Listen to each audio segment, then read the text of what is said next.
ఈరోజు మనలో ఎవరైనా ప్రశ్నలు కలిగి ఉన్నారా? ఎందుకని నా భార్య రోజు రోజుకు దూరం అయిపోతుంది? ఎందుకని నా భర్త రోజు రోజుకు నాకు దూరం అయిపోతున్నాడు? ఎందుకని నా బిడ్డలు రోజు రోజుకు దూరం అయిపోతున్నారు? ఎందుకని ఆరోగ్యము రోజు రోజుకు నాకు దూరం అవుతుంది? ఆర్థికంగా ఉన్నటువంటి, స్థిరంగా ఉన్నటువంటి నా ఆర్థిక వ్యవస్థ ఎందుకని రోజు రోజుకు తరిగిపోతూ ఉంది? ఎందుకని వస్తున్నటువంటి లాభాలు కాస్త రోజు రోజుకు నాకు దూరం అయిపోతున్నాయి? మంచి రోజులు చూస్తానని చెప్పే నమ్మకం ఉంది, కానీ రోజు రోజుకు నా జీవితంలో మంచి రోజులు తరిగిపోతున్నాయి. ఎందుకని నా జీవితంలో ఇలా జరుగుతుంది?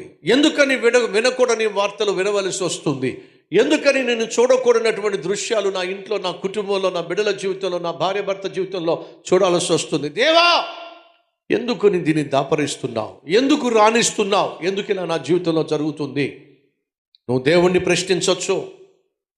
దేవుని మీద నీకు కోపం రావచ్చు, నీ మీద నీకు విసుగు రావచ్చు, విరక్తి రావచ్చు. అన్నీ పోగొట్టుకొని, అందరినీ పోగొట్టుకొని దేనికోసం బ్రతకాలి, ఎందుకోసం బ్రతకాలి అని చెప్పి సహజంగా నీలో నీకే ఒక విధమైనటువంటి విరక్తి భావం రావచ్చు.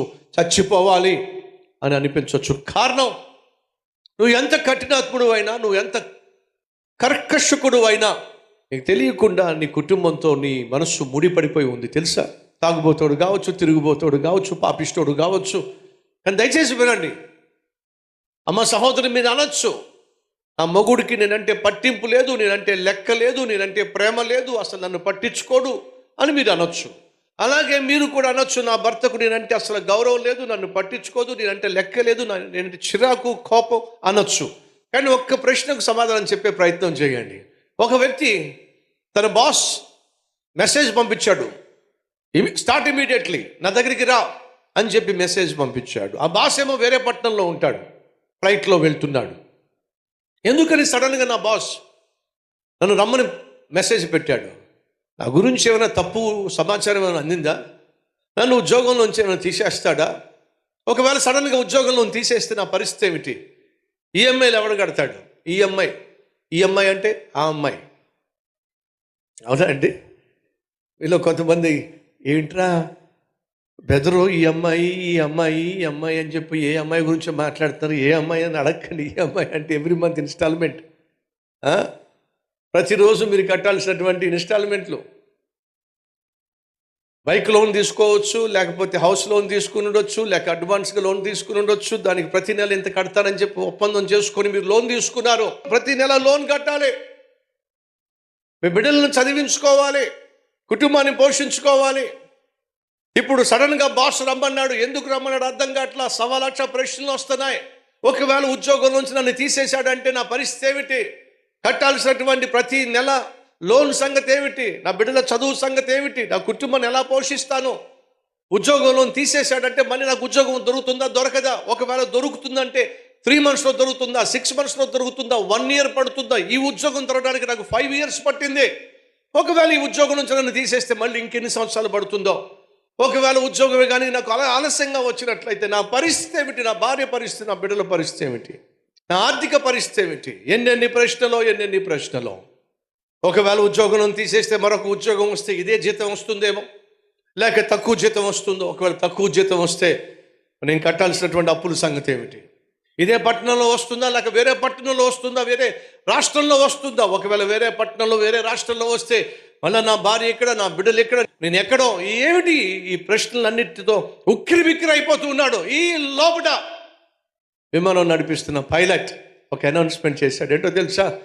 మన విమానం సాంకేతికంగా టెక్నికల్ ప్రాబ్లం వచ్చింది.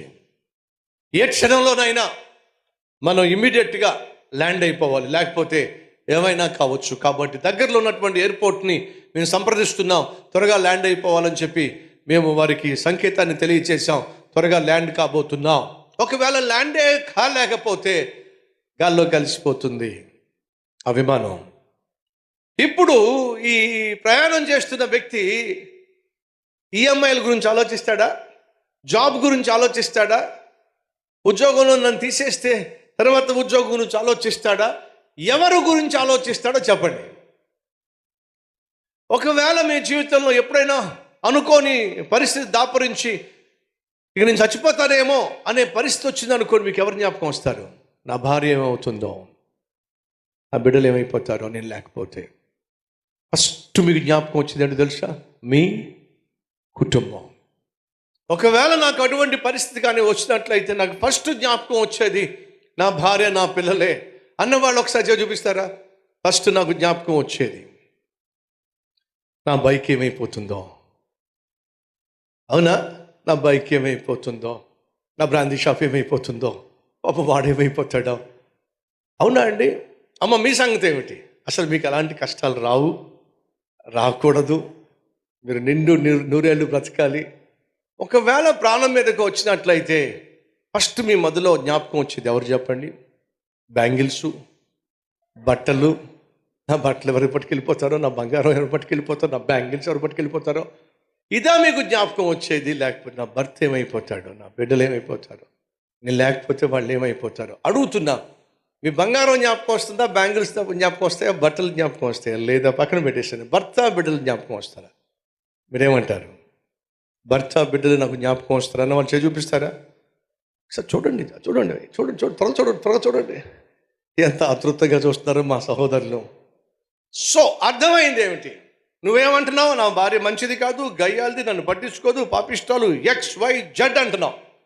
మీరేమంటున్నారు? నా భర్త దుర్మార్గుడు, పాపిష్టోడు, అలాంటోడు, ఇలాంటోడు నువ్వు అంటున్నావు.